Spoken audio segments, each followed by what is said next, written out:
Lord, itinataas ko sa iyo ang problemado kong sitwasyon ngayon.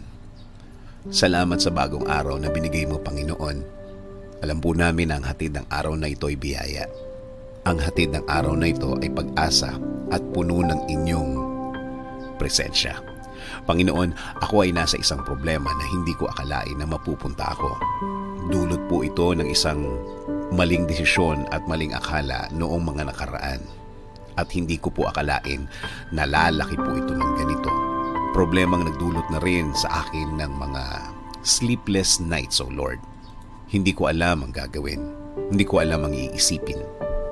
Kapag naiisip ko na lumapit sa iba, parang pinanghihinaan po ako ng loob, Lord.